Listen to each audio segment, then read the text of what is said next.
Assalamualaikum warahmatullahi wabarakatuh.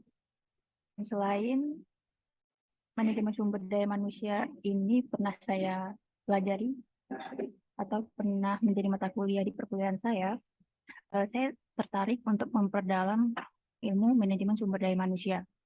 Dan sesuai yang kita ketahui sekarang ini kita berada di zaman era digital.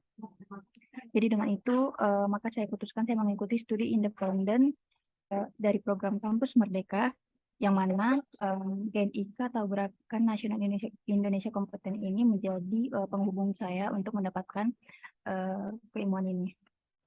Pembelajaran studi independen ini berlangsung pada periode 22 Agustus sampai 20 Desember 2022 kemarin atau setara dengan batch 3 lalu. Di agenda ini saya akan menjelaskan soft skill atau soft kompetensi yang saya pelajari, lalu manajemen sumber daya manusia. Nah, sebenarnya ini sudah saya bagi karena aslinya itu sangat banyak yang saya pelajari. Jadi kali ini saya akan memasukkan pembahasan manajemen sumber daya manusia. Yang pertama itu menyusun sistem remunerasi, kedua menyusun SOP MSDM, ketiga menyusun uraian jabatan, keempat melakukan proses rekrutmen, kelima melakukan proses seleksi, keenam melakukan penawaran kerja pada calon pekerja, tujuh membuat kesepakatan kerja, dan yang terakhir menyusun kebutuhan pembelajaran dan pengembangan. Next, pada awal pembelajaran kita akan mempelajari yang namanya soft skill, yaitu kemampuan yang dimiliki oleh individu secara alami yang mencakup kecerdasan baik emosional maupun sosial, komunikasi atau berinteraksi dengan individu lain dan semacamnya. Jadi di soft skill ini ada banyak yang saya dapatkan, tetapi di sini saya akan memasukkan beberapa soft skill yang sesuai dengan jadwal pembelajaran saya. Yang pertama ada self efficacy, yaitu kemampuan kepercayaan diri individu terhadap kemampuan dirinya untuk menyelesaikan atau mengerjakan suatu tugas. Yang kedua ada problem solving dan decision making. Soft skill ini merupakan kemampuan individu untuk menganalisis, menemukan masalah dan menyelesaikannya. Lalu ketiga cross culture collaboration, kemampuan individu untuk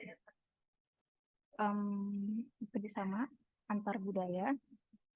Lalu yang keempat ada critical and creative thinking, mana kemampuan individu untuk berpikir secara kreatif dan kritis. Yang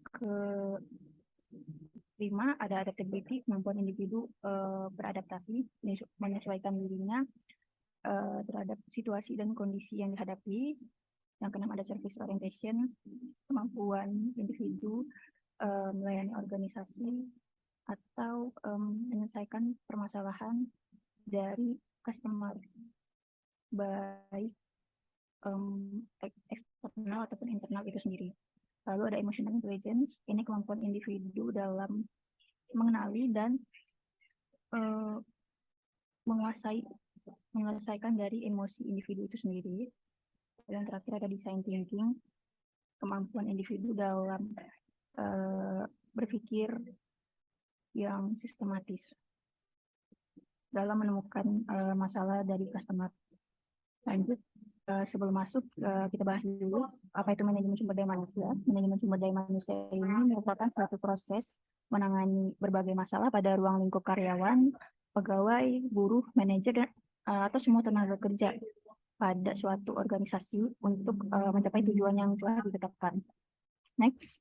Nah, sebelum kita masuk ke pembahasan unit kompetensi dari MSDM itu sendiri, sepatutnya kita mengetahui acuan atau framework dari manajemen SDM itu.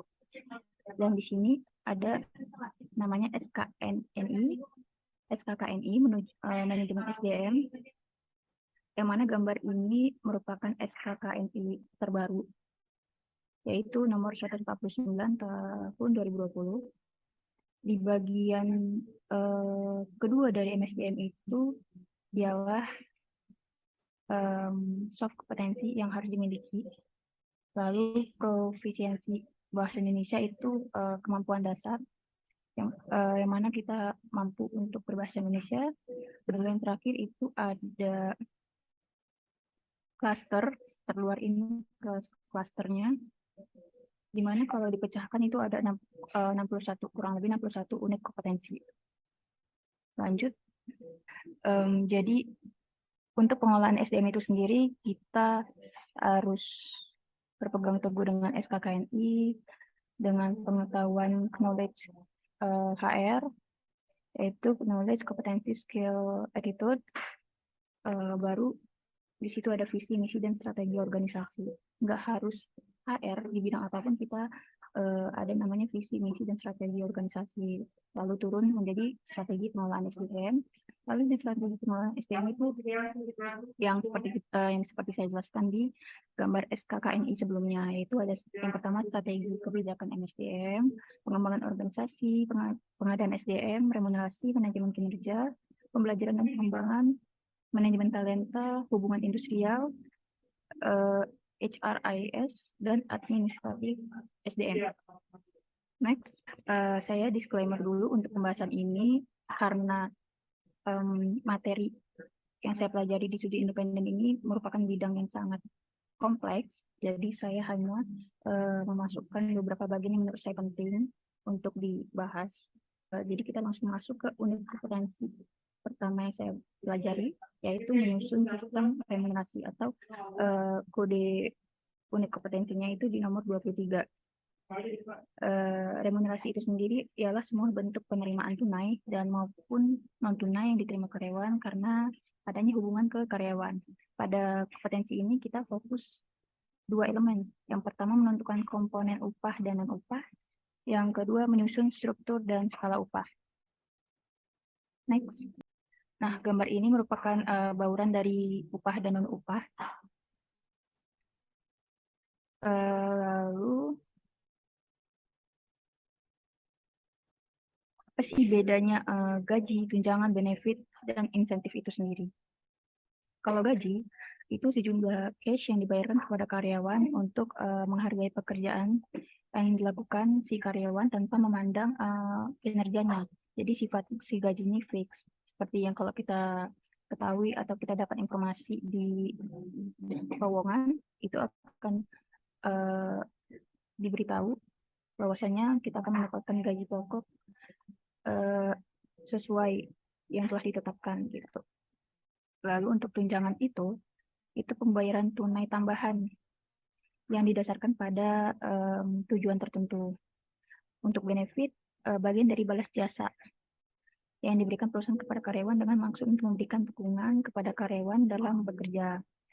Sedangkan insentif itu imbalan langsung yang diberikan kepada karyawan untuk mengacu prestasi kerja. Nah, biasanya sih sifatnya variabel. Dan penentuan komponen upah dan non-upah itu sendiri terbagi menjadi 4 bagian. Yang pertama berdasarkan faktor undang-undang dan PP, peraturan. Itu biasanya sih ketentuan upah minimum sama dasar penentuan upah atau gaji. Lalu faktor organisasi, misal kayak industri strategi ukurannya, terus individual manager. Yang ketiga pasar tenaga kerja. Ini seperti kayak permintaan, persediaan, rupiah di pasar yang relevan berapa. Lalu berdasarkan faktor produk jasa itu dilihat dari tingkat persaingan sama tingkat permintaan produk atau jasa. Next. Dan di menyusun struktur dan skala upah ini itu yang pertama kita menetapkan dulu upah atau gaji terkecil dan terbesar seperti yang tertera di gambar. Lalu kedua menyatukan pekerjaan yang golongannya relatif sama. Seperti yang digambar itu ada tukang batu dan tukang kayu, maka jadinya untuk gaji itu disamakan. Next. Nah, ini merupakan gambar dari tabel rumus skala upah. Ini merupakan tabel rumus skala upah yang diberikan saat pembelajaran. rumus skala upah ini itu menurut Peraturan Menteri Ketenagakerjaan RI nomor 1 tahun 2017 tentang struktur dan skala upah. Next, ini merupakan dokumentasi perhitungan sistem remunerasi pada saat pelatihan industri di CV Anugerah Perdana. Untuk perhitungan sistem remunerasi ini, kunci utamanya kita memiliki atau kita mengikuti acuan dari master data karyawan untuk memudahkan perhitungannya. Dan untuk melihat lebih lanjut atau lebih lengkap dan lebih jelasnya itu terdapat di link yang sudah saya sertakan. Next, unit kompetensi MSDM yaitu menyusun SOP MSDM, di mana kode kompetensi ini nomor 13.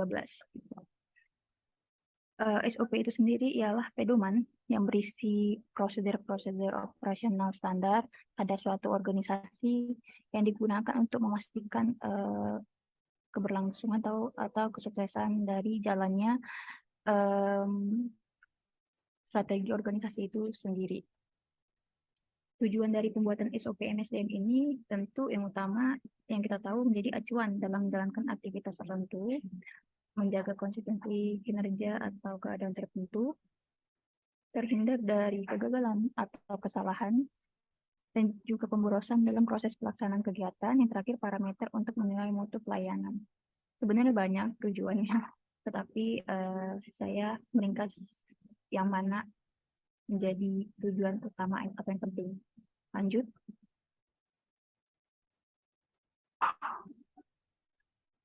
Ini dia alur penyusunan SOP.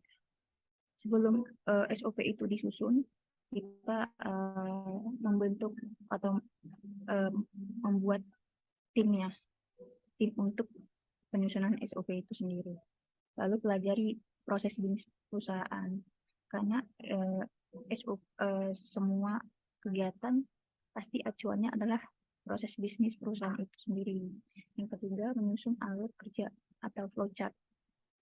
Ini sangat penting, jadi di SOP itu diharuskan ada flowchart biar langsung kelihatan alur dari SOP itu sendiri.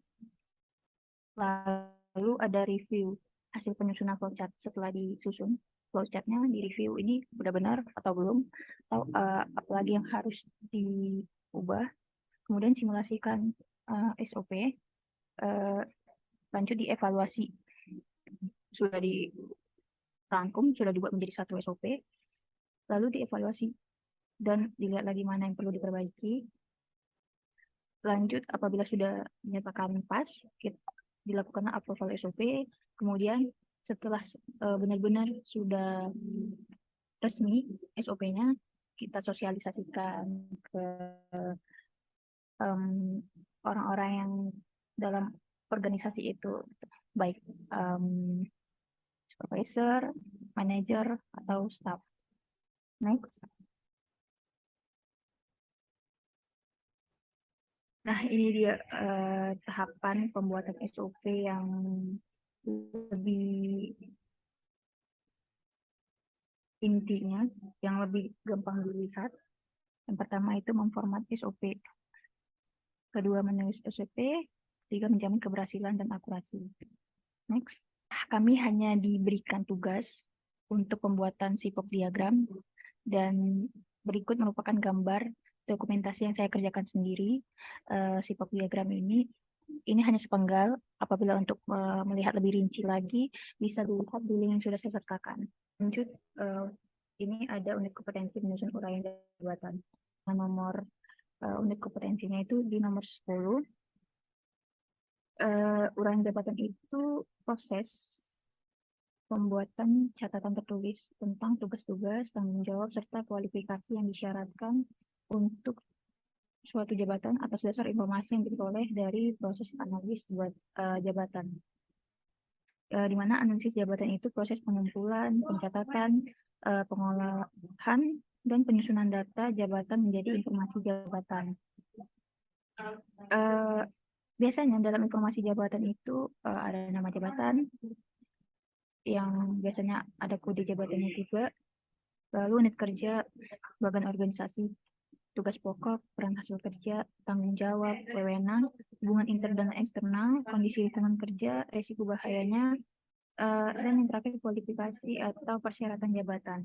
Elemen yang pertama ini itu kita menentukan metode dan sumber data yang kita gunakan untuk analisis jabatan ini, yaitu metodenya ada kuesioner, wawancara, observasi, atau logbook.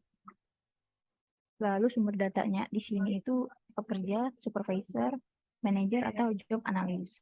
Next, untuk elemen yang kedua, ini kita menetapkan uraian jabatan. Uraian jabatan itu atau job description merupakan dokumentasi tentang tugas dan tanggung jawab jabatan-jabatan di dalam organisasi serta perannya dalam sistem dan prosedur kerja.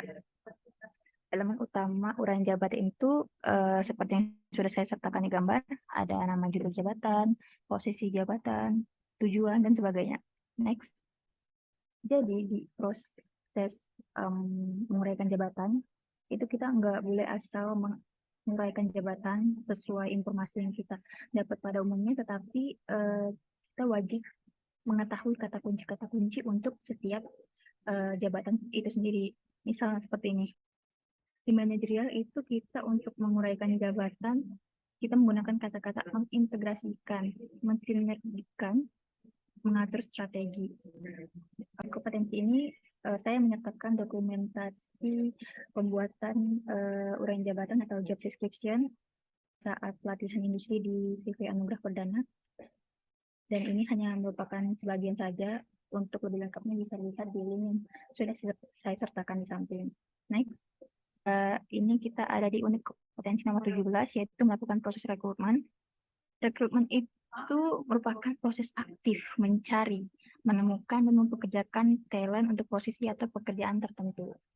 Tujuan rekrutmen itu mendapatkan tenaga kerja yang memiliki kompetensi pastinya ya, guna mencapai tujuan organisasi, membantu meningkatkan success rate seleksi dengan mengeliminasi illegal, underqualified, or overqualified,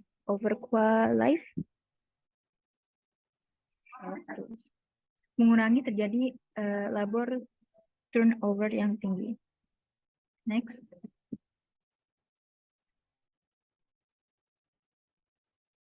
Nah, ini tahapan rekrutmen. Sudah saya sertakan gambar tahapan rekrutmen. Yang pertama itu identifikasi kebutuhan perusahaan. Jadi kita harus mengetahui ini, kita harus mencari tahu nih perusahaan butuhnya seperti apa. Lalu disusun rencana rekrutmen. Kemudian kita cari kandidat talentanya. Nah, ini mencari kandidat talentanya ada yang namanya eksternal atau internal, terbuka atau tertutup. Yang terbuka itu udah pasti eksternal, yang tertutup internal. Lalu memproses aplikasi dan kemudian menyusun peringkat talenta. Next. Nah, di bagian menyusun rencana rekrutmen itu ada tahapan tertentu lagi. Sebelum kita masuk menyusun rencana rekrutmen, itu susun dulu strategi rekrutmennya mau seperti apa. Lalu pembagian tugas, perencanaan sama preview resume, ini siapa gitu. Habis itu penetapan tata waktu rekrutmen atau gencetnya. Lanjut penghitungan biaya rekrutmen. Untuk melakukan rekrutmen itu pasti ada cost yang dikeluarkan. Lanjut penentuan persyaratan kandidat. Nah, ini bisa diambil dari uraian jabatan sama kebutuhan perusahaan tadi. Lanjut penyusunan kualifikasi. Nah, itu isinya ada job desk, job specification, sama job standar. Terakhir penyusunan employer branding. Next, dokumentasinya saya sesuaikan dengan tugas yang pernah diberikan saat pembelajaran studi independen. Di situ kami menyusun portofolio yang isinya SOP rekrutmen, baik internal maupun eksternal, juga lembar periklanan seperti ini. Nah, ini hanya penggal dari SOP internal. Untuk lebih mengetahuinya ada di link yang sudah saya sertakan samping ini. Di situ saya sertakan juga SOP rekrutmen eksternal beserta flowchart-nya yang saya buat sendiri. Lanjut ada dokumentasi berupa iklan, lowongan iklan. Di sini udah sekalian saya sertakan atau tunjukkan employer branding yang diperintahkan, di mana employer branding itu berada pada benefit. Nah, jadi employer branding itu kita tampilin sebagai benefit. Lanjut, kemudian ini unit kompetensi nomor 26, yaitu melakukan penawaran kerja pada calon pekerja. Proses ini itu proses menawarkan kerja kepada calon pekerja yang telah lolos baik rekrutmen ataupun seleksi itu sendiri, dan mendapatkan persetujuan dini pada proses seleksi. Di kompetensi ini ada dua elemen. Yang pertama, menyiapkan dokumen penawaran kerja. Yang kedua, menyelesaikan penawaran kerja. Next, how? Gimana nih? Gimana melakukan penawaran kerja? Nah, sebelum menawarkan, kita pelajari dulu data dan informasi yang udah kita dapat dari orang yang bertugas sebagai penyeleksi terkait calon pekerja yang berhasil lolos. Lalu pelajari jabatan yang akan diduduki. Kemudian siapkan penawaran kerja agar disetujui calon pekerja dan tetap mempertimbangkan fairness-nya tentu terhadap pekerja yang sudah ada di organisasi. Nah, untuk isi dari dokumen penawaran kerja itu ada jabatan yang ditawarkan, tanggal bergabung, domisili, pengangkatan sebagai pekerja, hak dan kewajiban sebagai pekerja, dan nilai remunerasi yang diperoleh. Lalu masuk ke proses penandatanganan dokumen perjanjian itu yang dilakukan oleh calon pekerja dan otoritas organisasi dengan mempertimbangkan waktu, otoritas yang berwenang, dan persyaratan legal yang harus dipenuhi. Next, di 4 tahapan melakukan penawaran kerja. Yang pertama itu user dan manager HR, tanda tangan bersama. Di situ terlihat jelas. Lalu surat penawaran dibuatkan, pengiriman melalui email atau pos. Lalu yang terakhir calon pegawai itu sendiri membuat keputusan menerima atau enggak. Habis lalu bisa saja melakukan negosiasi, menandatangani surat penawaran apabila dia menerima gitu. Next, kelompok saya diberi tugas untuk membuat surat penawaran kerja, maka dari itu saya sertakan dokumentasinya berupa surat penawaran kerja yang sudah kami kerjakan dan beserta link apabila ingin melihat lebih jelas. Next, melakukan proses seleksi dengan unit kompetensi nomor 18, di mana seleksi itu sendiri proses menyaring dan memilih calon karyawan atau pelamar untuk diterima di perusahaan. Nah, harusnya timbul pertanyaan, apa sih perbedaan rekrutmen sama seleksi? Bukannya sama-sama mencari talenta? No, tentu ada perbedaannya. Jadi rekrutmen itu menyiarkan untuk mendapatkan atau mencari talenta yang dibutuhin, tetapi di proses seleksi itu proses menyaring gitu. Tadi mencari dengan menyiarkan, di seleksi kita menyaring gitu. Kuncinya itu sih. Dan tujuan seleksi ini tentu yang seperti saya bilang tadi, menyaring karyawan dengan mencocokkan kualifikasi calon karyawan dengan persyaratan jabatan. Intinya di proses seleksi ini tujuannya untuk memastikan kita tuh benar-benar perusahaan itu mendapatkan kandidat yang terbaik, yang sesuai gitu sama kebutuhan perusahaan. Next, dan ada gambar tahapan seleksinya. Dan seleksi itu seperti yang saya bilang tadi, rekrutmen juga sama, itu ada internal dan eksternal. Nah, untuk seleksi yang eksternal dan internal tentu berbeda gitu. Kalau yang untuk internal itu umumnya pasti kita hubungi ke bagian manajemen talenta.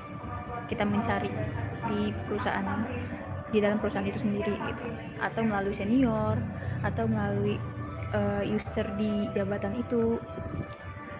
Kalau di tahapan seleksi eksternal, tentu seperti umumnya seleksi rekrutmen, melakukan personality test, kognitif, work sample, dan interview gitu. Metode non ilmiah itu dikenal dengan seleksi administrasi, surat lamaran, ijazah, CV, dan sebagainya. Untuk yang ilmiah itu dari asesmen meliputi psikotes, tes teknikal, wawancara, atau asesmen lainnya gitu. Next, dokumentasi yang saya sertakan merupakan tugas yang pernah diberikan pada pemateri di studi independen yang lalu, yaitu kami diberikan case untuk menyeleksi beberapa kandidat yang sudah masuk pada proses rekrutmen.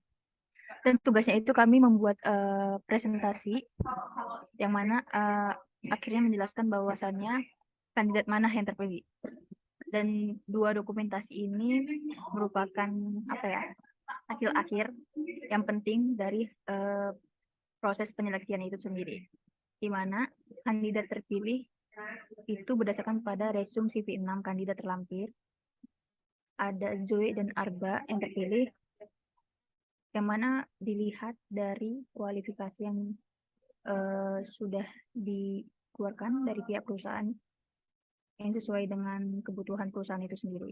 Untuk lebih jelas dari presentasinya, saya sertakan link dan presentasinya di dalam link tersebut. Next, ada unit kompetensi membuat kesepakatan kerja. Dengan nomor unit kompetensinya nomor 10, perjanjian kerja itu suatu kebutuhan penting dalam lingkup dunia kerja, di mana menjadi kitab suci antara pekerja dengan pihak yang mempekerjakan agar terjalin hubungan yang harmonis dalam pelaksanaan kerja. Pada kompetensi ini, kita mempelajari dua elemen. Yang pertama, menentukan jenis hubungan kerja. Yang kedua, membuat perjanjian kerja itu. Berdasarkan Undang-Undang Nomor 13 Tahun 2003 tentang Ketenagakerjaan, perjanjian kerja itu adalah perjanjian antara pekerja atau buruh dengan pihak pengusaha atau pemberi kerja yang memuat syarat-syarat pekerja, hak dan kewajiban para pihak. Hubungan kerja adalah hubungan antara pengusaha dengan pekerja berdasarkan perjanjian kerja yang mempunyai unsur pekerjaan, upah, dan perintah. Itu berdasarkan pasal 50.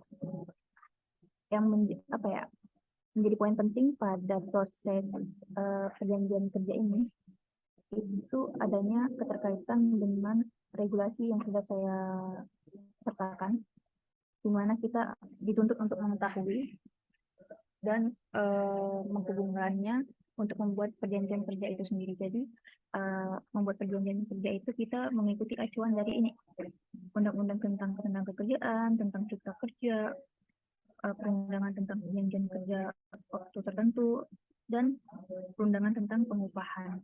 Next, pada hubungan kerja itu juga ada jenis-jenisnya. Yang pertama itu pekerja tetap atau PKWT, kedua pekerja tidak tetap PKWT, ketiga pekerja harian lepas atau PKHL, dan yang terakhir pekerja paruh waktu atau yang kita kenal dengan honorer atau part-timer. Menentukan jenis hubungan kerja dari pekerja tetap, nah itu menggunakan metode analisis organisasi. Itu ada 3 poin. Yang tetap apa? Ini maksudnya menentukan posisi-posisi berdasar nilai tambah dan kebijakan pemenuhannya. Terus kedua, yang mana penentu keberhasilan? Ya, tentuin posisi-posisi strategis penentu keberhasilan bisnis itu. Dan yang terakhir, nilai tambah. Apa nilai tambahnya? Jadi kita dituntut menentukan fungsi-fungsi yang menentukan nilai tambah dan keunggulan bersaing, core atau non-core. Fungsi yang nilai tambah rendah dialih dayakan. Nah, nilai tambah ini dari mana sih? Jadi ada nilai tambah itu dari hasil perceived value dikurangi cost. Next, lalu bagaimana sih menganalisis yang bukan pekerjaan tetap? Di sini saya ambil gambar pada materi studi independen tips 3 lalu. Kita akan membagi berdasarkan karakteristik pekerjaan, kata berwaktu, sama jenis perjanjian akhirnya yang didapat. Seperti ini. Kita lihat dari karakteristik pekerjaan. Penyelesaiannya dalam waktu yang tidak terlalu lama. Lalu sifatnya musiman. Terus ini mengerjakan produk tambahan atau produk baru yang statusnya masih uji coba nih. Nah, lalu didapatlah kalau kategori waktunya itu jangka waktu tertentu karena dari kata kuncinya itu musiman. Jadi dapat hasil akhirnya itu menjadi jenis perjanjian PKWT atau perjanjian kerja waktu tertentu. Dan untuk seterusnya bisa dilihat dari gambar ini. Next, independen kemarin kami diberikan tugas kelompok untuk membuat surat perjanjian kerja. Yang mana ini bukan pure kami yang mengerjakan, tetapi kami sudah diberikan draft atau template. Kami hanya mengisi beberapa bagian penting saja untuk memberi contoh atau memberi pengalaman pada pembuatan surat perjanjian kerja yang tepat. Ini penggalan suratnya, untuk lebih lengkapnya bisa cek di link yang sudah saya sertakan. Kemudian ada unit kompetensi nomor 31, yaitu menyusun kebutuhan pembelajaran dan pengembangan. Jadi di proses ini tuh kita untuk menyusun yang namanya program learning and development. Setiap organisasi pasti ada itu. Dan untuk pengertian pembelajaran itu sendiri yaitu suatu perubahan pengetahuan, keterampilan, dan perilaku yang relatif menetap yang terjadi karena pendidikan, pelatihan, praktek, dan atau pengalaman. Pada kompetensi ini itu ada dua elemen. Pertama, kita menganalisis kebutuhan pembelajaran dan pengembangan. Kedua, menyusun kebutuhan pembelajaran dan pengembangan itu. Ingat, yang pertama dianalisis, yang kedua baru disusun kebutuhan. Next. Lalu pada situasi apa? Pada saat apa nih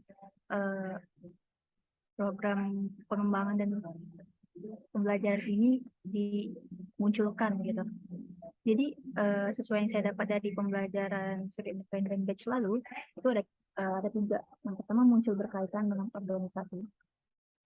Yang gimana tuh? Misal ada target-target baru yang harus dicapai di tahun depan. Lalu visi misi strategi yang telah diperbarukan. Kemudian penyediaan produk atau jasa. Yang kedua muncul karena adanya aspek pekerjaan. Misal di organisasi atau perusahaan itu ada framework atau teknologi baru, lalu mesin yang digunakan atau peralatan yang digunakan juga baru.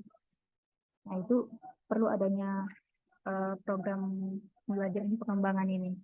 Lalu yang terakhir muncul karena aspek individu. Aspek individu itu seperti apa? Tentu yang berhubungan dengan orang yaitu adanya karyawan baru.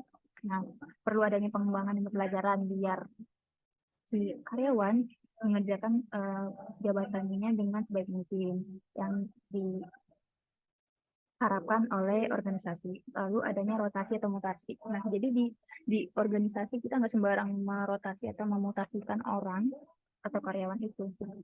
Jadi kita juga menyediakan program pembelajaran dari talent management. Jadi misal kita lagi perlu orang di bagian digital marketing tapi tidak memungkinkan untuk melakukan rekrutmen. Kita melakukan mutasi dan misal karyawan dari divisi IT dan dia bersedia. Lalu kita adakan nih program namanya pembelajaran pengembangan agar dia dapat menjalankan jabatan sebagai digital marketer itu dengan baik, sesuai harapan organisasi. Next, ini merupakan gambar dari proses analisis kebutuhan pembelajaran pengembangan. Tugas HR Human Resource di suatu organisasi pada unit kompetensi ini itu untuk mengetahui gap dari karyawan yang diatur di suatu organisasi itu. Jadi kita harus menemukan gap atau kesenjangan kompetensi dari karyawan, yang mana kesenjangannya itu dari adanya standar kinerja individu bersama kinerja individu aktual. Kinerja individu aktual itu dilihat dari hasil penilaian kerja. Nah, di unit kompetensi ini memang berhubungan sekali dengan namanya penilaian kinerja atau ada yang disebut dengan penilaian karya. Dan kinerja individu ini dilihat dari hasil asesmen kompetensi. Sedangkan standar kinerja tentu dilihat dari uraian tugas tanggung jawab, job desk, lalu kompetensi apa yang ditingkatin gitu.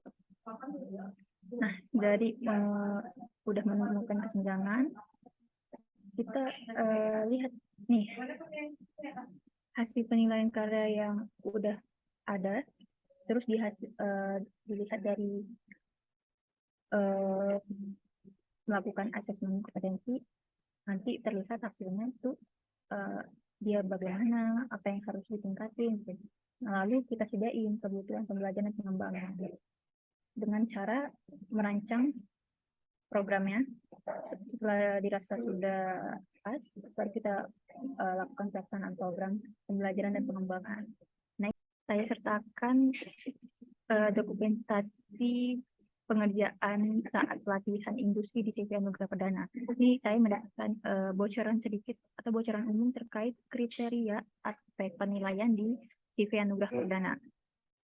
Nah, kita punya aspek atau kriteria penilaiannya, pasti memerlukan formulir ini.